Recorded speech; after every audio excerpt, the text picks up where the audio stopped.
Hello friend, आप सब कैसे हो। आई होप आप सब अच्छे हो।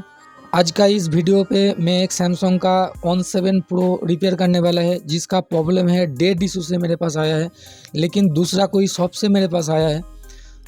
तो आप देख सकते हो ये जो CPU है, CPU रिवॉल्व कर दिया है, लेकिन MMC अभी भी काम नहीं किया है, लेकिन CPU को रिवॉल्व कर दिया है।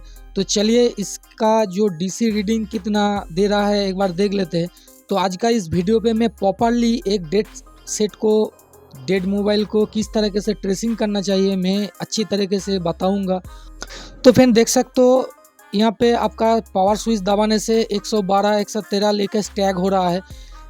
तो इसका जो CPU है क्वालकॉम का है, तो क्वालकॉम का CPU में 112 लेकर स्टैक हो रहा है। तो इसका मतलब क्या हुआ और इसका जो ट्रेसिंग कहाँ से शुरू करना है, तो अच्छी तरीके से इस वीडियो में मैं बताने वाले हैं। तो वीडियो स्किप मत करिए, क्योंकि इसका जो प्रॉब्लम है तो मैंने स्टेप बाय स्टेप आपको समझाऊंगा। जो इस तरह का क्वालकॉम का और सैमसंग का जो मोबाइल आया आपके पास, एक डेड मोबाइल, तो किस तरीके से आपको रिपेयर करना चाहिए, तो अच्छी तरीके से मैं बताने वाला हूं। तो चलिए और एक बार इस पे बैटरी डाल के देखते हैं, जो चार्जर इसमें कितना एम्पियर कंज्यूम करता है, तो इसका एक बार देखना चाहिए, ज़रूरत है। तो चलिए देख लेते हैं, उसके बाद आपको समझाते हैं जो इसका प्रॉब्लम, जो रीडिंग और जो चार्जिंग एम्पियर कितना कंज्यूम के ऊपर जो कहाँ से शुरू करना है ये पहले जान लेते हैं। तो फिर दूसरे शॉप पे क्या क्या काम किया है मेरे को जानने का ज़रूरत नहीं है। मैं मेरे हिसाब से मैं स्टेप बाय स्टेप काम करने वाला हूँ और आपको दिखाने भी वाला हूँ, और इसके साथ थोड़ा थ्योरिटिकल भी ड्रॉ करके मैं आपको दिखाने वाला हूँ जो रीडिंग और जो चार्जिंग एम्पियर कंज्यूम कर रहा है, तो इसके लिए कौन सा सेक्शन जो है जिम्मेदार है और कहाँ पे काम करना है। तो पहले चलिए दिखा देते हैं आपको कितना एम्पियर कंज्यूम कर रहा है। तो फिर देख सकते हो यहाँ पे 0.2 एम्पियर कंज्यूम कर रहा है। तो आप थोड़ा सोचिए ये कहाँ से फॉल्ट हो सकती है। तो और एक बार आपको अच्छी तरीके से देखा तो फिर देख सकते हो यहाँ पे फिर भी 0.2 एम्पियर जो कंज्यूम कर रहा है। तो सेट तो डेड है, लेकिन कहाँ से ये प्रॉब्लम हो सकता है, थोड़ा सोचिए। तो फिर चलिए पहले इसका सिस्टम समझ लेते हैं, जो पावर IC से CPU से आपका eMMC तक कैसे काम करता है, और जो ये रीडिंग, जो पावर सप्लाई का रीडिंग और जो आपका चार्जिंग का जो एम्पियर कंज्यूम कर रहा है, तो एक बार उसके बारे में समझ लेते हैं। तो चलिए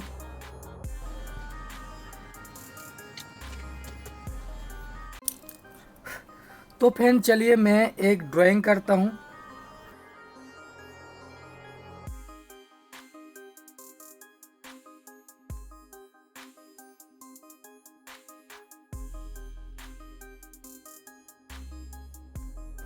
तो फ्रेंड ये आपका चार्जर जो चार्जिंग IC है, और ये PM पावर IC, ये CPU और ये eMMC 4 1 2 3 4 मैंने IC ड्राइंग किया है।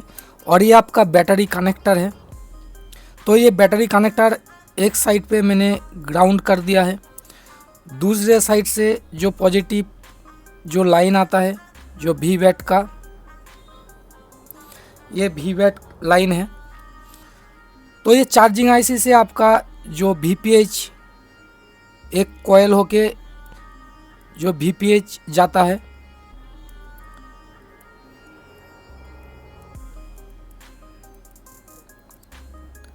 थ्री 3.7 से 4.2 वोल्ट आपका मिलता है। तो PM में आपका जाता है, छोटा छोटा कुछ कैप रहता है यहाँ पे,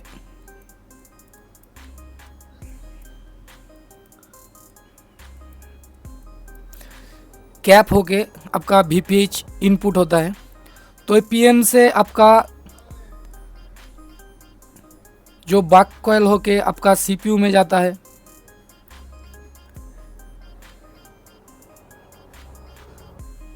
तो मैं आपको ड्राइंग करके समझाने की कोशिश कर रहा हूँ। जो DC का जो रीडिंग आ रहा है और चार्जिंग जो आपका 2 एम्पियर ले रहा है, तो उसके बाद जो है ये CPU से आपका MMC में कनेक्शन रहता है। रहता है बहुत कुछ ही लाइन, लेकिन मैं आपको थोड़ा समझाने की कोशिश कर रहा हूँ। जो रीडिंग आ रहा है उसके लिए मैं समझाने की कोशिश कर रहा हूँ। तो फ्रेंड मैं इसको पार्टीशन कर देता हूँ। तो एक है ये चार्जिंग,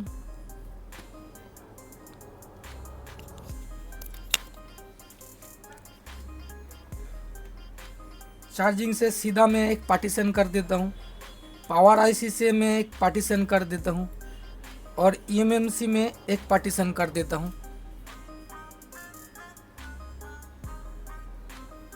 तो फ्रेंड देख सकते हो मैंने टोटल 4 पार्टीशन में मैंने ड्राइंग करके दिखाया है। ये 4 पार्टीशन में कौन सा सेक्शन, ये एक सेक्शन है चार्जिंग सेक्शन, ये है आपका पावर सेक्शन, और ये है आपका सीपीयू सेक्शन, और ये है आपका ईएमएमसी सेक्शन। तो इसमें जो रीडिंग आ रहा है, तो रीडिंग के कुछ मैंने आपको बताता हूँ थोड़ा। जब आपका 5 से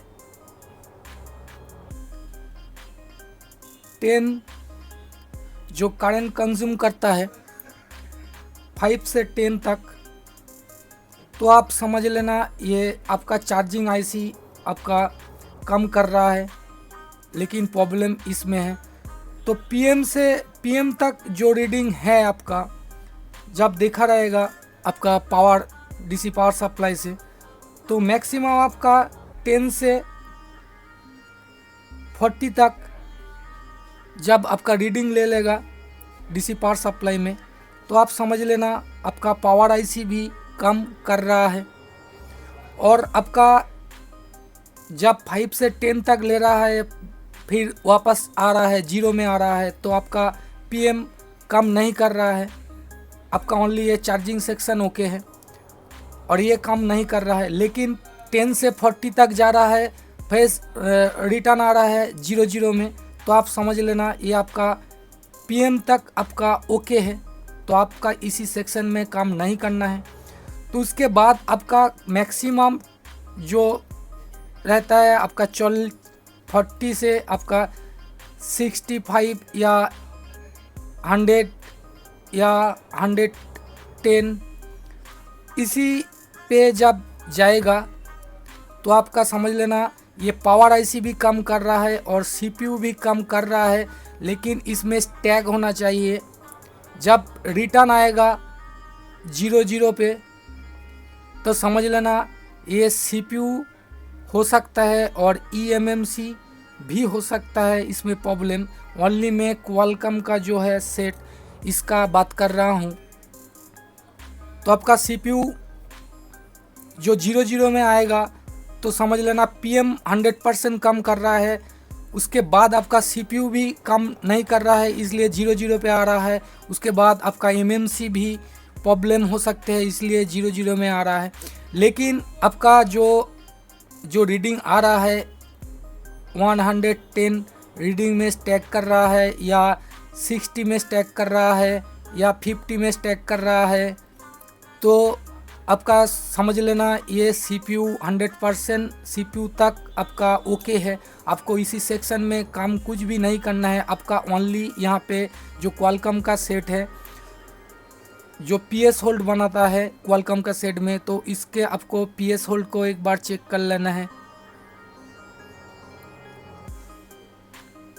उसके बाद जो करना है आपका ईएमएमसी 110 तक जा रहा है या 120 तक जा रहा है, लेकिन सेट ऑन नहीं हो रहा है, तो आप समझ लेना ये एमएमसी का जो नीचे बॉल पॉइंट है उसमें डैमेज हो सकती है और आपका हेल्थ भी ख़राब हो सकती है। इसका जो एमएमसी हेल्थ, तो आपको एमएमसी हेल्थ को रिपेयर करना पड़ेगा। और आपका जो एम्पियर 0.2 जो चार्जर पे जो 0.2 दिखा रहा है एम्पियर जो ले रहा है, तो आप समझ लेना आपका चार्जिंग सेक्शन जो है ये ओके है। लेकिन जो सीपीयू तक भी ये प्रॉब्लम होता भी है, कुछ सेटों में देखा गया है, होता भी है नहीं होता भी है।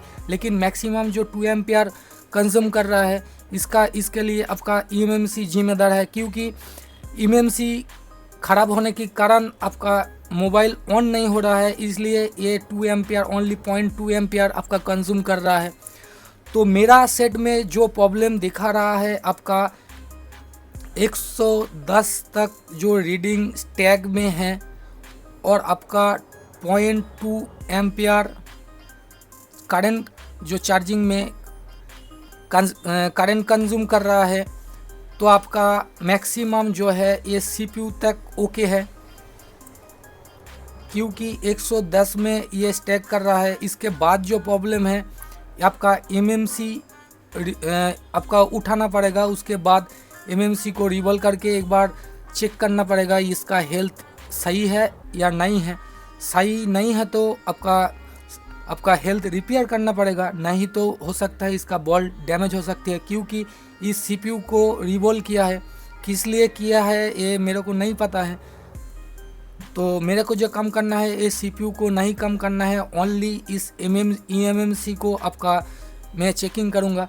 तो चलिए देख लेते हैं। मैं इसी सेक्शन को काम नहीं करूँगा, ये सेक्शन 100% ओके है, क्योंकि ये जो मैंने रीडिंग बताया आपको, ये जो रीडिंग बताया तो इसी रीडिंग पे आके स्टैग हो रहा है, तो इसी सेक्शन को काम नहीं करना है।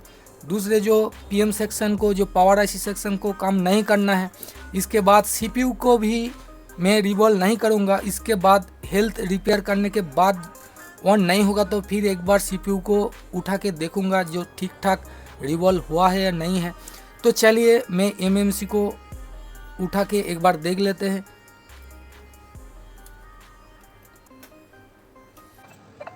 तो फ्रेंड चलिए एक बार माइक्रोस्कोप के नीचे देखते हैं इसमें क्या क्या काम किया है।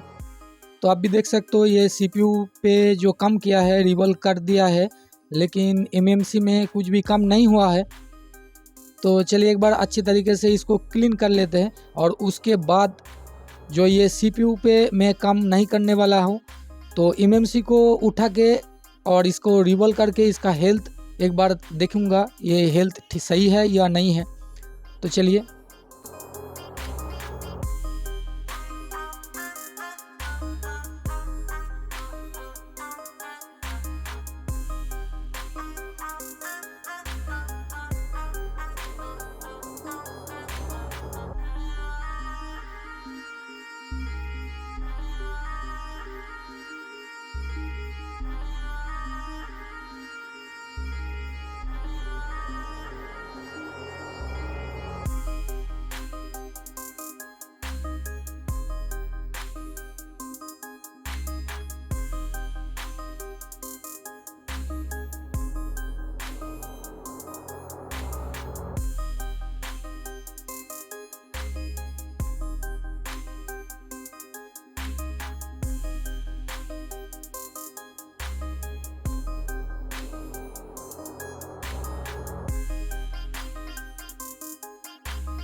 तो फ्रेंड मैंने टोटल क्लीन भी कर लिया है और आपका जो एमएमसी है एमएमसी को रिवॉल्व भी कर दिया है। तो चलिए यूएफआई बॉक्स में एक बार देखते हैं इसका हेल्थ कैसा है, चेकिंग कर लेते हैं।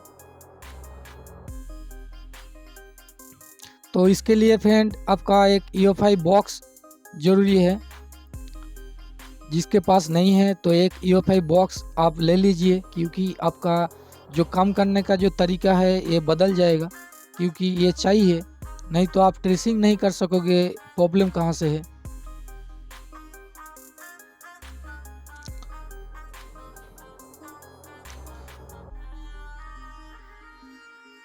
तो चलिए एक बार यूएफआई फोल्डर को ओपन कर लेते हैं। तो फोल्डर को मैंने ओपन कर लिया है। तो एमएमसी को एक बार आइडेंटिफाई करते हैं और देखते हैं आइडेंटिफाई करके जो इसका एमएमसी ठीक सही है या नहीं है। तो फिर देख सकते हो नीचे में SMG600FY जो इसका मॉडल है, तो इसका फाइल अंदर इसके अंदर है, लेकिन आपका पार्टीशन कॉन्फ़िगरेशन में 00 दिखा रहा है, क्योंकि ये 00 नहीं होना चाहिए। ये क्वालकॉम का है तो इसलिए 38 वहाँ पे दिखाना चाहिए। तो चलिए एक बार हेल्थ इसका देखते हैं, हेल्थ रिपोर्ट कैसा है। तो फिर देख सकते हो यहाँ पे हेल्थ भी इसका 70.80% आपका यूज़ हो चुकी है और लाइफ टाइम यूज़ किया है ये दिखा रहा है। तो मैंने प्रॉपरली स्टेप बाय स्टेप मैंने इस वीडियो पे नहीं बताऊंगा, क्योंकि ये आपका हेल्थ रिपेयर का वीडियो मैंने नहीं बनाया है। ये डेट कंडीशन पे जो मेरे पास मोबाइल आया है तो उसके लिए मैंने हार्डवेयर का मैंने वीडियो बनाया है। तो इसलिए चलिए इसके हेल्थ सही करके आपको एक बार दिखाता हूँ। तो फ्रेंड चलिए मैंने हेल्थ इसका रिपेयर कर लिया है, तो इसका एक बार चेकिंग करके आपको दिखाते हैं। तो फ्रेंड देख सकते हो यहाँ पे 38 जो पार्टीशन कॉन्फ़िगरेशन में है 38 हो गया है, और इसका मॉडल भी है, टोटल फाइल इसमें चढ़ा दिया है मैंने, और इसका हेल्थ रिपोर्ट आप एक बार देख लीजिए। तो फ्रेंड देख सकते हो ये टोटली आपका ओके हो गया है।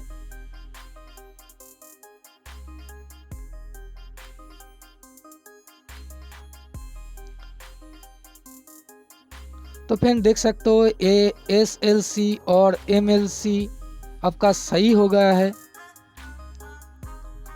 तो इसके बाद इसको बोट पे इंस्टॉल करते हैं और इंस्टॉल करके देखते हैं मोबाइल ऑन होता है या नहीं होता है।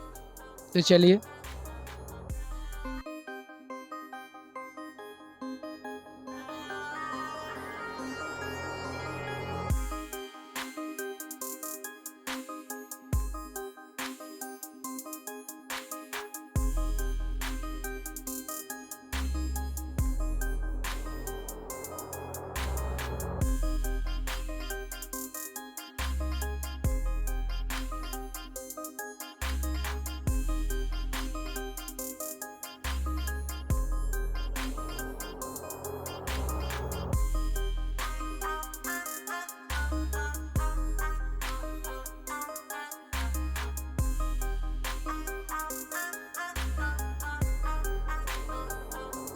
तो मैंने आईसी को इंस्टॉल कर दिया है।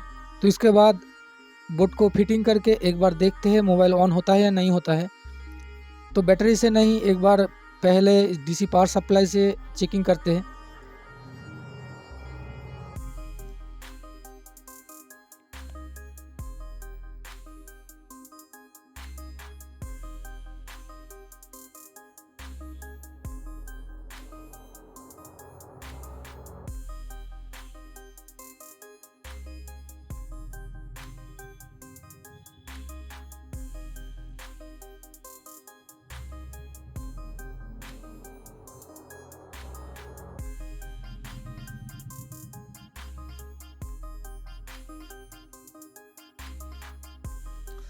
थोड़ा प्रॉब्लम हो रहा है, स्विच जो है इसमें प्रॉब्लम कर रहा है, तो थोड़ा रुकिए।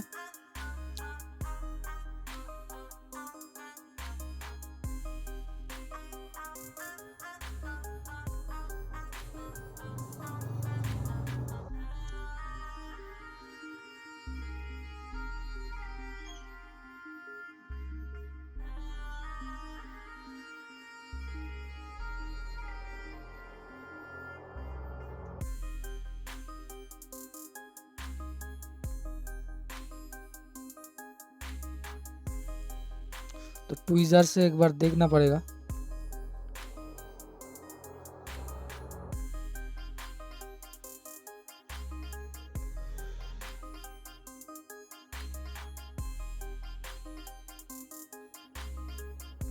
तो फ्रेंड देख सकते हो यहाँ पे मोबाइल ऑन हो रहा है लेकिन ऑफ भी हो रहा है रिस्टार्ट के प्रॉब्लम की तरह। लेकिन मेरे को लगता है मोबाइल ऑन हो गया है क्योंकि ये रिस्टार्ट लेना चाहता है एक बार। तो बैटरी लगा के एक बार देखते हैं क्या होता है, क्योंकि इस रिपेयर करने के बाद, हेल्थ रिपेयर करने के बाद सैमसंग के कुछ सेट मैंने देखा है ये रिस्टार्ट जो ऑप्शन आता है ऑटोमेटिक रिस्टार्ट लेता है। तो एक बार चलिए बैटरी लगा के इसको देखते हैं क्या होता है।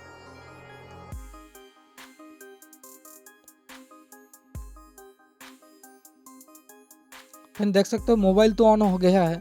तो अभी देखना है टोटली ऑन होता है या नहीं होता है। टोटल ऑन नहीं होगा तो आपको एक बार इसको फ्लैशिंग करना पड़ेगा। ऑन तो होगा 100% ऑन होगा, लेकिन फ्लैशिंग भी करना पड़ेगा, हो सकता है। तो फिर देख सकते हो ये ऑटोमेटिक रिस्टार्ट हो गया है और मोबाइल भी ऑन हो गया है। तो फ्रेंड आज का वीडियो आपका कैसा लगा कमेंट करके ज़रूर बताना, और मेरा चैनल पे जो नया फ्रेंड है सब्सक्राइब करके रखना, क्योंकि मैं इसी तरह में नया वीडियो लेकर के आता हूँ। तो चलिए आज के लिए इतना ही, थैंक यू।